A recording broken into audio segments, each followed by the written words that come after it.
Hi everyone, welcome back to my kitchen. Today I'll be showing you how I made this beautifully flaky buttery sardine rolls, soft inside, golden outside, and full of flavors. Now let's get started.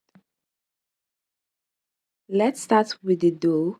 I'm using all-purpose flour, and to that I'm adding a bit of baking powder, not for a big rise like bread, but just to give the crust a bit of lightness and tenderness.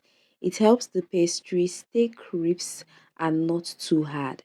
Next, I'm adding a pinch of salt. This balances the flavor. Once I'm done sifting that, I'm now going to add in 250 grams of cold margarine. The margarine or butter has to be cold, straight from the fridge or freezer. Why? Because cold fat is what gives pastry that flaky texture. So when it melts in the oven, it creates tiny layers that puff slightly and separates, making the crust tender and flaky, not tough. Now I rub the margarine into the dry ingredient until it forms a crumble, breadcrumb-like texture. This step is very important. We want every bit of flour to be coated in fat before we add anything wet. That's where the gluten doesn't overdevelop, and that's the secret to a melt in your mouth crust. Now I add in one egg. The egg adds a bit of richness and helps bind the dough. And then I go in with cold water little by little, just enough to bring the dough together. I don't knead it like bread, no kneading at all. I just mix until it forms a dough, then stop. Overmixing will make the crust tough, and that's what we don't want. So be careful, okay? Don't worry, the full ingredients and measurements will be in the description box below. So do well to check that out, okay? Next, I wrap the dough using a cling film and I placed it in the freezer for a short while. Now, if you want to maybe make the pastry the next day, you can keep it in the fridge, or maybe if you have more time, you can just keep it in the fridge. But for a short time usage, the freezer would be the best place. So this step is not just to rest the dough, but also to firm up the fat again. Remember, we want the fat to stay solid until it hits the hot oven. So that's what gives us that lovely flakiness. Now it's time for me to prepare the filling.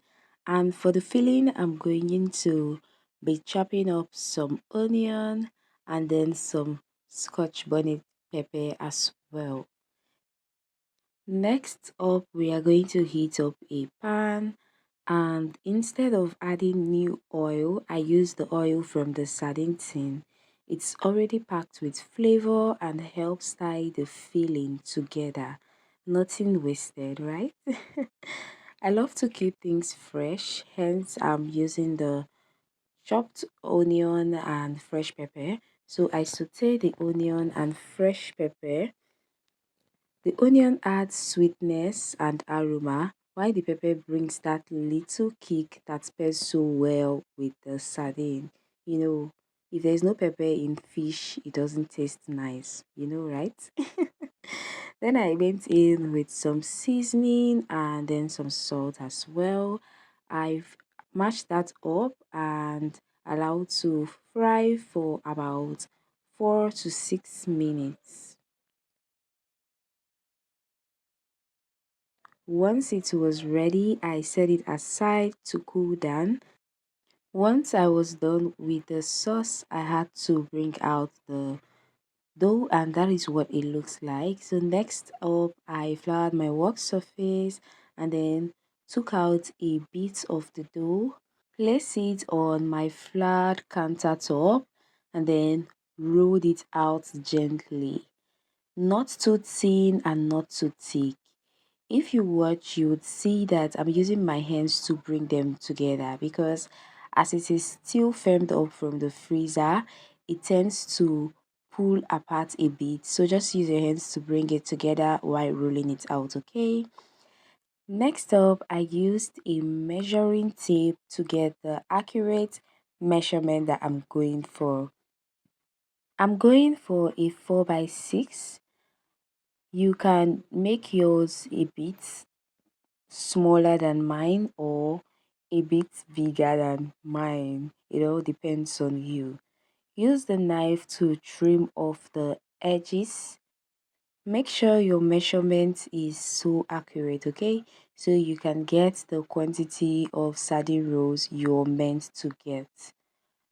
Once I'm done with that, I used a little bit of water and then just rub round the edges. Then I went in with a spoonful of sardine filling, roll it gently, and that's it. Now, remember, we want this to taste so yummy and also look very, very appealing. Hence, I'm now going to fill up that hole with more sardine. After that, I placed it on my oven safe tray that has been lined with parchment paper. While at it, ensure you're not clustering them so that they have enough space, and that is going to help the heat in the oven distribute properly, okay? Next up, I mixed an egg and water. You can use liquid milk as well. Brushing up with egg wash helps gives the sardine rolls that beautiful golden shine when they bake. So without it, the crust can look dull or dry. Next would be to bake in a preheated oven at 180 degrees C for about 45 minutes. Yours might take slightly less or more depending on your oven. So keep an eye once it starts turning golden brown, okay? And just like that, our sardine rolls are ready. I hope you all get to give this one a try. If you enjoyed watching, please don't forget to like this video, drop your comments, and subscribe if you're yet to. Tap the notification bell as well so you get notified whenever I post a new video. Bye!